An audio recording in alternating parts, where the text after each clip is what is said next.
Good morning बच्चों, सुप्रभात। आप सब अच्छे हैं? मैं वनश्री आज आपको क्या पढ़ाने वाली हूँ?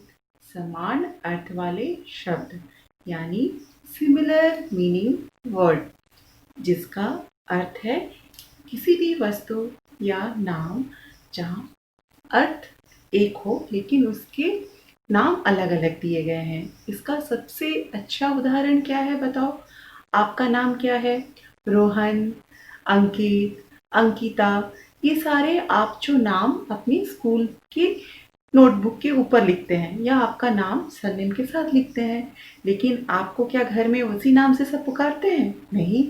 आपको आपके पापा, बेटू, बेटा, मम्मी, छोटू, सोनू, गोलू, फिर दादी अलग नामों से, नानी आपको अलग नाम से पुकारते हैं।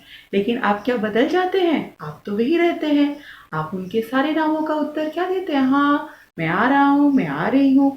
तो इसी तरह जैसे आप नहीं बदलते हैं और आपका नाम बहुत सारा है, उसी तरह हिंदी में ऐसे बहुत सारे शब्द हैं जिनका अर्थ एक रहता है, लेकिन उसी शब्द के लिए, उस अर्थ वाले शब्द के लिए नाम बहुत सारे दिए गए हैं।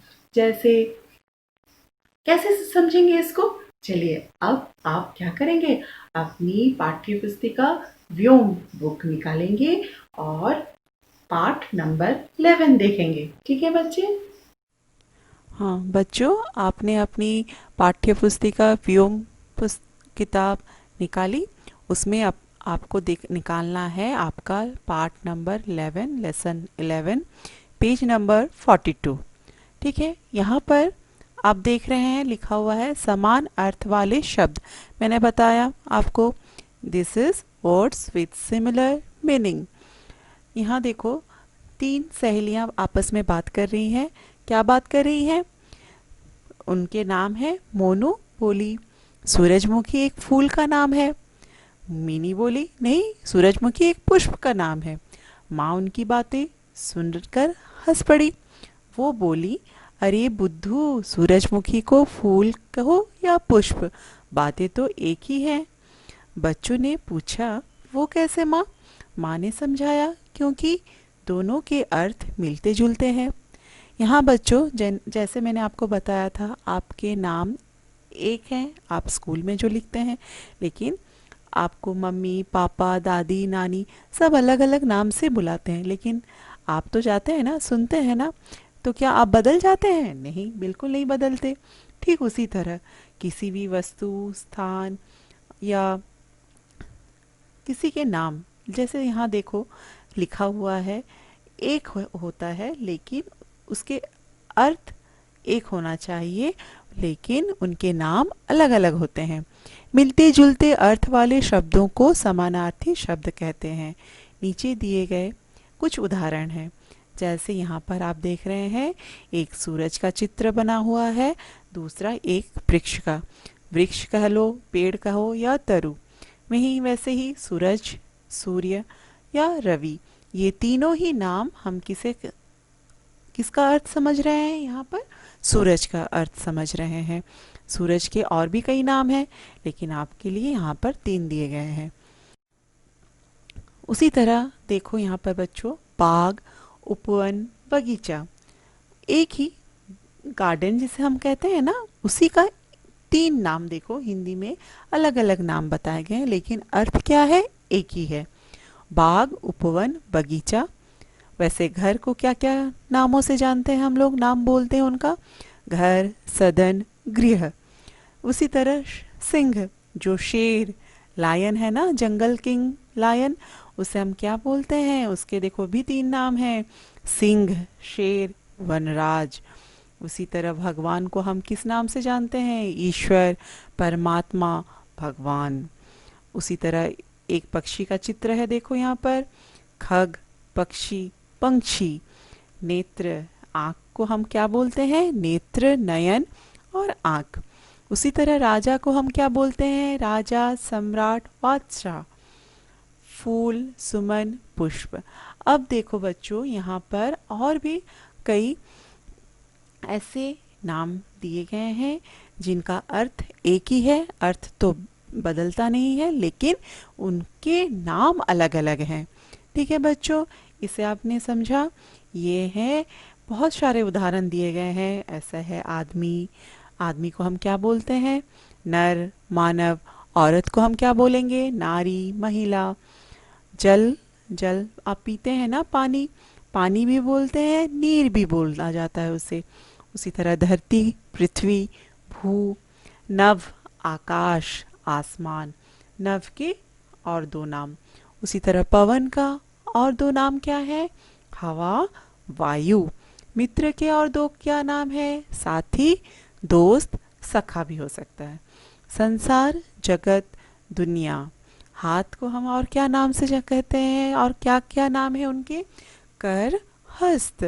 पुत्र, बेटा, यार, और है सूत। पुत्री को और क्या नाम से जानते हैं? बेटी, सुता। कपड़ा, वस्त्र, चीर।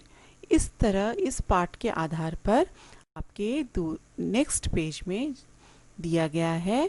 आपको इसे अपने पाठ्य पुस्तिका में ही करना है, कॉपी में, नोटबुक में नहीं करेंगे। ठीक है। बोलने की बारी, मौखिक कौशल, इसे आप बोलकर याद रखेंगे और इसे अभ्यास करेंगे। कैसे?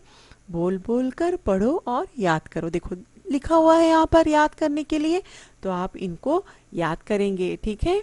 पुष्प यानी फ्लावर, इंग्लिश में बोला गया है। पुष्प का अंग्रेजी शब्द क्या है? फ्लावर। मिलते जुलते अर्थ को हम क्या बोलेंगे? सिमिलर मीनिंग, या पर्यायवाची शब्द भी इसे कहते हैं। सिमिलर मीनिंग, समानार्थी शब्द, सिनोनिम्स। इस तरह ख में देखिए जो है लिखित कौशल, इसे आपको क्या करना है? यहाँ पर जो खाली जगह दिया गया है उसमें आपको उत्तर यहीं पर लिखना है, नोटबुक पर नहीं, बुक में ही आप करेंगे।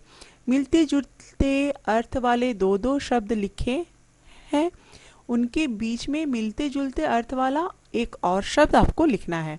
जैसे ईश्वर, भगवान, यहाँ आपको कौन सा होगा बताइए?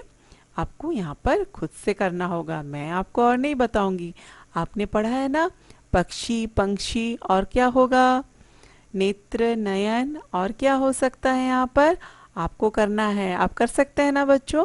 आप देखेंगे बुक से, खुद से इसे करने की कोशिश करेंगे। नंबर 2 में है, समझो और वाक्यों में खाली स्थान भरो। ये आम का वृक्ष है, ये आम का पेड़ है। देखिए वाक्य नहीं बदल रहा है, लेकिन जो अर्थ है वृक्ष के बारे में हम बोल रहे हैं यहाँ पर। ये कौन सा वृक्ष है? आम का वृक्ष है। लेकिन हम यहाँ क्या दूसरे वाक्य में क्या बोल रहे हैं? यह आम का पेड़ है। वृक्ष जो देखो लाल रंग में लिखा हुआ है वो बदल रहा है। नीरा नीर पी रही है, तो यहाँ पर नीरा क्या पी रही है? नीर यानी पानी पी रही है। तो आप यहाँ पर खाली जगह पर क्या लिखेंगे? नीरा पानी पी रही है। ग, वायु धीरे धीरे बह रही है। वायु के स्थान पर आप क्या लिखेंगे? हवा धीरे धीरे बह रही है। मेरी पुत्री सुशील है, मेरी बेटी सुशील है। मेरा मित्र समझदार है। यहाँ पर आप क्या लिखेंगे मित्र के स्थान पर? मेरा, खाली जगह है यहाँ पर भरना है आपको, मेरा दोस्त समझदार है। ठीक है बच्चों, इस तरह से आप करेंगे। मैंने आपके लिए कौन सा दिया है कार्य? नंबर 1, ख का नंबर 1 आपको खुद से करना है। ठीक है ना बच्चों? आप करेंगे ना? कोशिश करना करने के लिए। ठीक है। देखो बच्चों, समानार्थी शब्द यानी हिंदी में उसे पर्यायवाची शब्द भी कहते हैं। तो आज आपको मैं कुछ चित्रों के माध्यम से इसे और विस्तार से समझाऊंगी। समानार्थी शब्द यानी पर्यायवाची शब्द, सेम मीनिंग वर्ड्स। ठीक है बच्चों, चलिए आगे कुछ चित्रों के साथ हम इसे और अच्छी तरह से समझेंगे। यहाँ देखिए 2 लड़कियां खड़ी हैं, आपस में बात कर रही हैं। क्या हो रही है यहाँ पर? एक ने कहा बहुत तेज वर्षा हो रही है, दूसरे ने कहा हाँ बारिश बहुत तेज हो रही है। यहाँ पर वर्षा और बारिश एक ही अर्थ रेन के लिए प्रयोग किया गया है। ठीक है ना बच्चों? इसे आपको समझना है, नोटबुक पर कुछ नहीं लिखना है, आप इसे समझने की कोशिश कीजिए। अब देखिए चित्र में सूर्य निकल आया है, सूरज निकल आया है। यहाँ पर वाक्य में कोई बदलाव नहीं है, सिर्फ सन वर्ड के लिए सूर्य और सूरज अलग अलग शब्दों का प्रयोग हुआ है। बगीचे में फूल खिले हैं, बगीचे में पुष्प खिले हैं। यहाँ पर फ्लावर्स वर्ड के लिए फूल और पुष्प का प्रयोग हुआ है। अनिल मेरा दोस्त है, अनिल मेरा मित्र है। यहाँ पर दोस्त और मित्र अलग अलग शब्द हैं।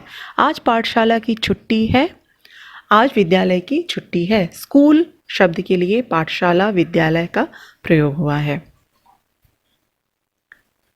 यहाँ सूर्य का समानार्थी शब्द है सूरज, फूल का समानार्थी शब्द है पुष्प, दोस्त का समानार्थी शब्द है मित्र, पाठशाला का समानार्थी शब्द है विद्यालय। इसे ही हम समानार्थी शब्द, सेम मीनिंग वर्ड्स या पर्यायवाची शब्द कहते हैं।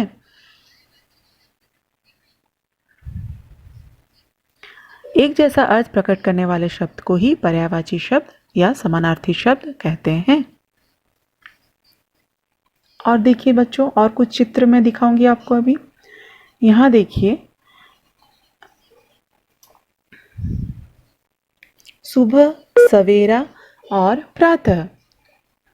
यहाँ पर सुबह, सवेरा, प्रातः मॉर्निंग के लिए अलग अलग शब्दों का प्रयोग किया गया है।